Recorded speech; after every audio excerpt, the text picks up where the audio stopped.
पूजा एक महत्वाकांक्षी कॉलेज छात्रा थी जो नए मकान में शिफ्ट होने की खुशी में थी। उसके लिए यह एक नया आरंभ था, लेकिन उसका कमरा, विशेष रूप से उस पर रखा पुराना टूटा हुआ आईना, उसे थोड़ी अजीबता महसूस करवा रहा था। मकान मालकिन की चेतावनी सुनकर पूजा ने इसे नजरअंदाज कर दिया, यह सोचकर कि यह सब पुरानी और बेकार की बातें हैं। लेकिन वही आईना उसके मन में अजीब प्रश्न खड़ा करता रहा। पहली रात बाथरूम में ब्रश करते समय पूजा ने आईने में खुद का चेहरा देखा, लेकिन यह कुछ अलग था। वह बेहद सुंदर मुस्कान के साथ उसे घूर रहा था, लेकिन साथ ही एक रहस्यमय अंधेरा भी था। यह दृश्य पूजा को डराने लगा, फिर भी उसने अपने डर को खारिज कर दिया। फिर रात बाद रात उस आईने ने उसके सामने अलग अलग तस्वीरें प्रस्तुत करना शुरू किया।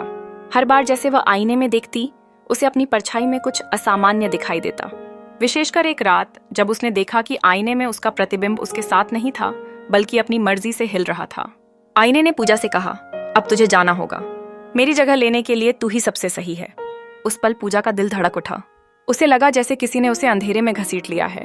अगली सुबह पूजा का चेहरा पहले जैसा ही था, लेकिन उसकी आंखों में एक अजीब सी चमक आ गई थी। मकान मालकिन ने दरवाजा खटखटाया। पूजा मुस्कुराते हुए बाहर आई, लेकिन सबको यह महसूस हुआ कि अब वह पूजा नहीं थी। उस आईने के उस पार का एक और अंधेरा जीव उसकी पहचान को चुरा चुका था।